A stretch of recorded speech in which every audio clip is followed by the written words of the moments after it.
O presidente do Peru fechou o Congresso. Eu vou tentar fazer um resumo aqui, mas vai ser difícil, porque o tema é complexo para vocês entenderem o que está acontecendo lá no Peru. Tá?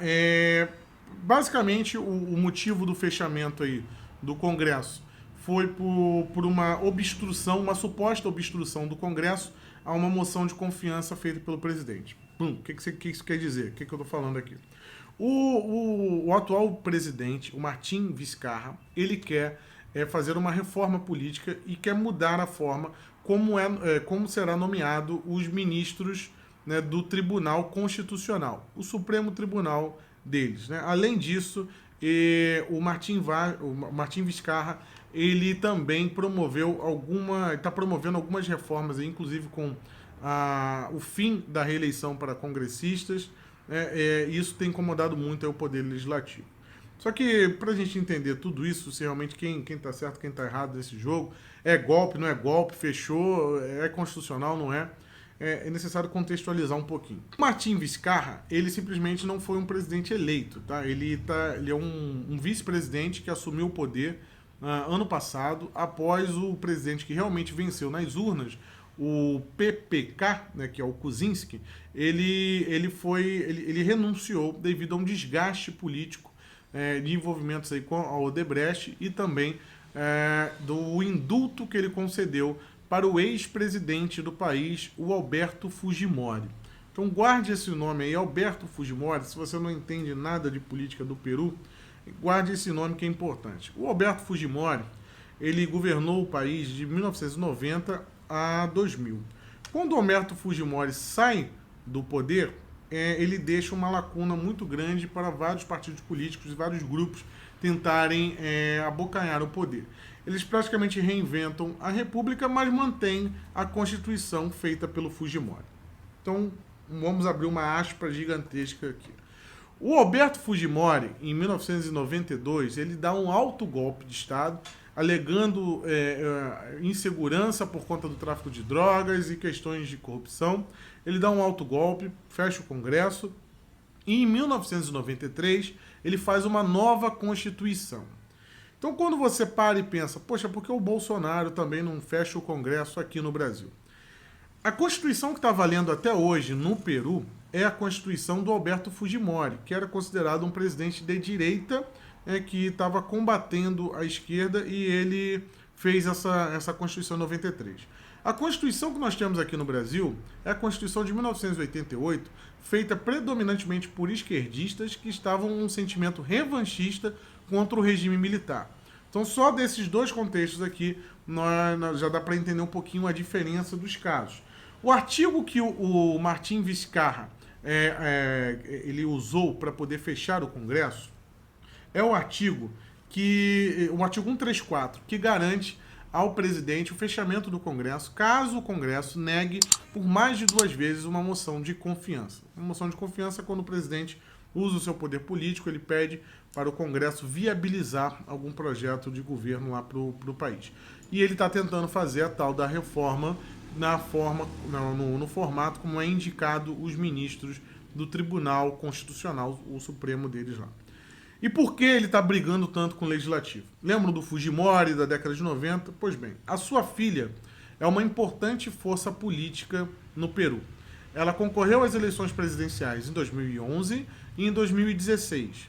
Perdeu as 2 vezes, porém, em 2016, a Keiko Fujimori, a filha do então ex-presidente Fujimori, perdeu a eleição por uma margem mínima.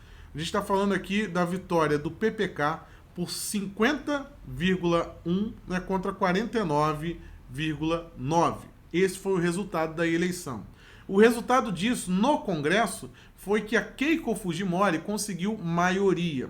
Então nós temos um liberal, que era o PPK, né, o Kuczynski, Pablo Kuczynski, e a Fujimori como principal força política naquele momento. Um liberal e uma tradicionalista, conservadora, mais linha dura ali da direita. Vale lembrar que o Alberto Fujimori, inclusive o pai dela, foi preso, tá? Ele foge do país por denúncias de crime contra a humanidade, porque dentre as suas ações na época do seu governo, ele usava as Forças Armadas e milícias para poder matar esquerdistas. Então houve casos, por exemplo, de uma universidade onde fuzilaram professores e alunos esquerdistas. Era uma faculdade que doutrinava as pessoas para serem esquerdistas. Além disso, houve massacres também em vilas com guerrilhas maoístas. Eram guerrilhas de esquerda que o Fujimori, né, combateu, e devido a esse combate contra os esquerdistas, ele foi condenado por crimes contra a humanidade, além de também ser condenado por crimes de corrupção, compra, suborno, questões também envolvendo a Odebrecht desde a década de 90. Então a Odebrecht não faz bagunça no Brasil, não só no Brasil, né, na América Latina inteira. Então o Alberto Fujimori ele é preso em 2007 e condenado. Mesmo assim, a Keiko Fujimori, a sua filha, se mantém como principal força política, formando uma maioria no Congresso, atrapalhando a vida do atual presidente, aí, o Martim Vizcarra. O seu antecessor, né, como eu falei, um dos motivos do PPK ter renunciado ao governo foi a renúncia, o indulto que ele concedeu ao pai da Keiko Fujimori. Então, ele deu um indulto porque o Alberto Fujimori estava doente, já está velho, estava no hospital. Então, ele resolveu dar um indulto. Isso também criou um desgaste para ele. Ele acabou renunciando. Também estava envolvido com denúncias da Odebrecht. Então, o liberal, o centro-esquerda e a direita, todos eles envolvidos com propina da Odebrecht. Lembre-se que a Odebrecht ela paga para qualquer espectro político, independente. Ela quer os contratos. Inclusive, os seus antecessores, Alan Garcia, por exemplo, é o presidente que se matou há pouco tempo, também envolvido com o Odebrecht. O sucessor do Alan Garcia, o Mala, ele também recebeu aí 3 milhões de dólares da Odebrecht. Está na delação também do Odebrecht lá.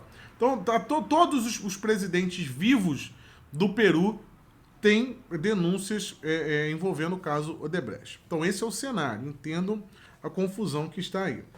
Por um outro lado, né, esse Martim Vizcarra, que era uma figura um tanto inexpressiva na vida política, inclusive ele foi eleito vice-presidente aí com o PPK, mas acabou indo para o Canadá servir de embaixador lá, acumulando a função de vice e embaixador. Quando o PPK sai, ele volta e assume o poder.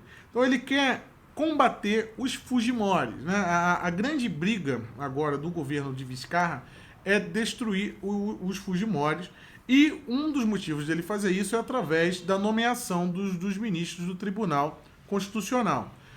O próprio Congresso, um dos estopins para o fechamento desse Congresso lá no Peru, foi essa suposta negação, e você vai entender porque eu estou falando suposta negação, da moção de confiança, e logo em seguida o Congresso ele fez uma votação para nomear novos ministros. Então, além dele negar, né, a moção de confiança, supostamente negar, eles nomearam mais um ministro e tentaram mais um, mas acabou não votando, então nomearam só mais um ministro para o Tribunal Constitucional.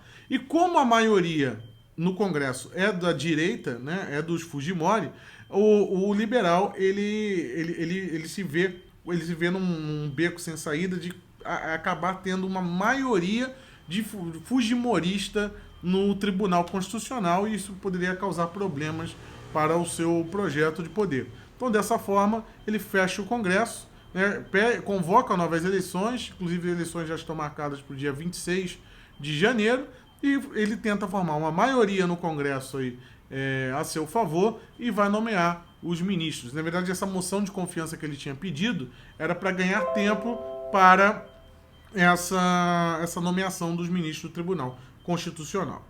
Então, gente, o cenário no Peru agora é o seguinte, né, os direitistas mais conservadores, eles veem com temor o posicionamento das Forças Armadas, que ontem mesmo já disse que reconhece o Vizcarra como presidente, isso depois da sua vice-presidente, né, ter ido no Congresso e ter juramentado e tomado posse como presidente. Então nós temos um cenário muito parecido aí da Venezuela, né? Com um parlamentar, no caso aí não é o presidente da Câmara, é a vice-presidente mesmo, que teria a prerrogativa constitucional de assumir o poder. Assumindo o poder, e o Vizcarra que detém o poder da força, o monopólio da violência, que são as Forças Armadas. E nós sabemos muito bem, com o exemplo da Venezuela, que quem detém o poder militar detém a força. Então, provavelmente, Vizcarra seguirá no poder e vamos ver se ele realmente vai realizar as novas eleições e se essas eleições serão limpas. A grande questão no momento é que está sendo colocada em questão pelos analistas políticos do Peru, estão vendo com muito temor essa questão, porque parece que houve uma manobra constitucional, né, nessa utilização do artigo 134 da Constituição. O que aconteceu, na verdade?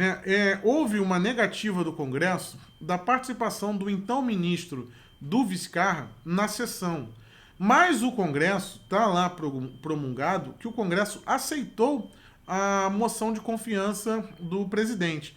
Nesse caso, aquele artigo 134 que dizia que se o Congresso negasse mais de 2 vezes, não poderia ter sido acionado, porque o Congresso ele teria aceitado a moção de confiança.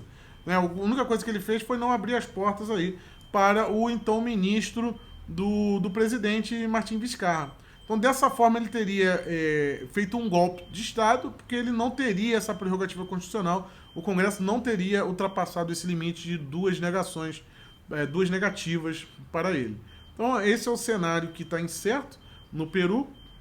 E agora vamos ver se realmente o que vai acontecer. Porque a extrema esquerda lá do Peru, essa que não gosta de aparecer, mas possuem representantes ali no Congresso, né, a minoria, eles já falam em uma reforma constitucional. Justamente para derrubar essa Constituição feita em 1993 e fazer uma reforma, uma Constituição mais progressista. Então, eu vejo ainda com muita cautela esse cenário no Peru. Né? Vamos analisar realmente o que vai sair dali, né? Se os anseios desse Martim Vizcarra realmente é combate à corrupção, né? Afinal ele colocou como ministro da Justiça um homem que participou de um governo envolvido com corrupção também da Odebrecht. Então, se a contrapartida fosse essa, né, realmente de estar prevenindo aí a corrupção, ele selecionaria melhor ali o seu corpo, né, de dirigentes, os novos ministros que vão governar o país. E o cenário, quando você olha a direita peruana, você vê eles lamentando o que chamam de golpe de Estado do Martim com as Forças Armadas. O Martim Vizcarra é um liberal, é um cara que tem colaborado aí com o grupo de Lima. Na verdade, o Lima participou ativamente lá do início das negociações com a Venezuela, de trazer o Guaidó para o debate. Porém, o Martim Vizcarra ele sempre se mantém contrário a uma tentativa de intervenção militar na Venezuela, sempre tentando caminhar na linha do diálogo com os esquerdistas. É muito prematuro ainda determinarmos como realmente, qual o destino que o Peru vai seguir nesse exato momento. Se vai continuar com a democracia ou se vai cair, né, em um cenário aí progressista, uma ditadura progressista, né? Seria algo curioso de assistirmos. E a Keiko Fujimori, um detalhe importante aqui que eu não poderia falar no vídeo, a filha do Fujimori também foi presa agora há pouco tempo, e ocorria também o temor do Tribunal Constitucional, lá, o Supremo deles, soltar Keiko Fujimori. Keiko Fujimori foi preso aí por envolvimento com a Odebrecht. Então tem esse cenário também. O maior partido lá do Congresso está envolvido aí, esse partido de direita que está envolvido com a Odebrecht. Tá bom, meus amigos? Eu espero que tenha dado para entender. É muito complexo, tá? Não é fácil de entender. Ainda mais quando a gente analisa nas nuances dentro da caixa, direita, esquerda. Direita é um espectro político, tá? Se o cara está na direita, não significa que ele não possa se envolver com corrupção, se envolver com crimes. Existem os valores conservadores e existe o espectro político da direita. Dentro da direita vai existir várias coisas ali. Tá? Então tem que separar um pouquinho disso, porque senão você não consegue entender o cenário. Né? Você acaba ficando com a mente presa ali e não consegue entender o que realmente está acontecendo.